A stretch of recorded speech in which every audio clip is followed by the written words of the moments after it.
Oh, hi. I didn't see you there. We're about to start another story. This one's for Christmas. And I've got my friend Sylvia. Hi, kids. She's a mouse. And we're going to read the story together because she really likes this one. I sure do.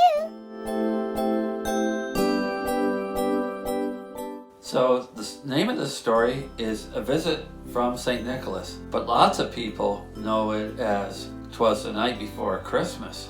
And it was written by Clement Clark Moore. Everybody ready? I was born ready. Okay. 'Twas the night before Christmas, when all through the house not a creature was stirring, not even a mouse. Did you hear that, Sylvia? Not even the mice were moving around. That's because we were all in a food coma from the Christmas Eve cheese platter. The stockings were hung by the chimney with care, in hopes that St. Nicholas soon would be there. The children were nestled all snug in their beds, while visions of sugar plums danced in their heads. Have you ever seen sugar plums dance, Sylvia? Oh yes, there are several sugar plums in my Zumba class. A mama in her kerchief and I in my cap had just settled down for a long winter's nap. I love naps. When out on the lawn there rose such a clatter, I sprang from the bed to see what was the matter. What was it, Edgar? Away to the window I flew in a flash, tore open the shutters and threw up the sash. I think that means that he opened the window, don't you, Sylvia? He definitely did something all right.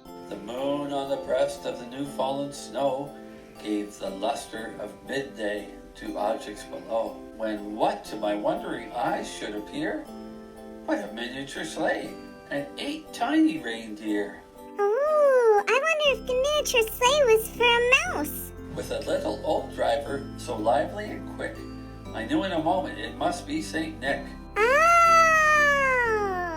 More rapid than eagles, his coursers they came, and he whistled and shouted and called them by name. Oh, Sylvie, this is my favorite part now. Mine too, I love names. Now Dasher, now Dancer, now Prancer and Vixen, on Comet, on Cupid, on Donner and Blitzen. To the top of the porch, to the top of the wall, now dash away all. Ooh, Edgar, that gave me chills. As dry leaves that before the wild hurricane fly, when they meet with an obstacle, mount to the sky. So up to the housetop the coursers they flew, with the sleigh full of toys, and St. Nicholas too. Oh, I'm so excited. I'm going to get a closer seat. And then, in a twinkling, I heard on the roof the prancing and pawing of each little hoof. As I drew in my hand and was turning around, down the chimney St. Nicholas came with a bound. He was dressed all in fur from his head to his foot. Look at that, look what he's wearing. And his clothes were all tarnished with ashes and soot. So he must get dirty from going down all those chimneys. I've gone down a few chimneys in my day, and let me tell you, you sure don't come out clean. A bundle of toys he had flung on his back, and he looked like a peddler just opening his pack. His eyes, how they twinkled, his dimples, how merry.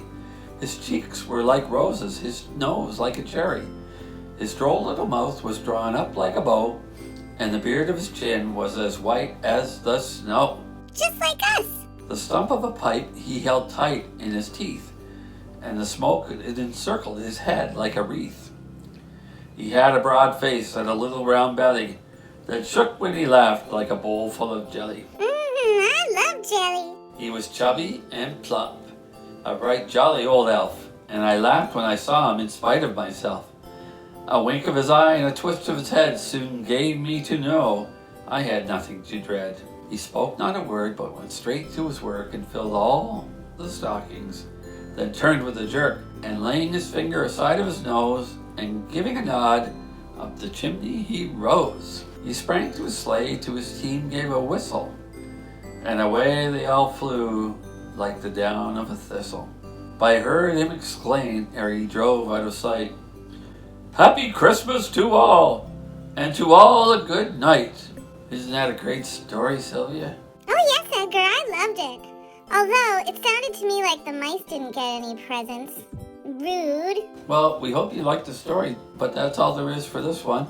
We'll hope you come back for the next story we do at the Village Bookshop.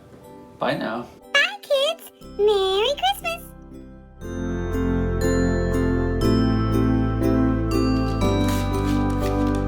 Sit, sit, sit.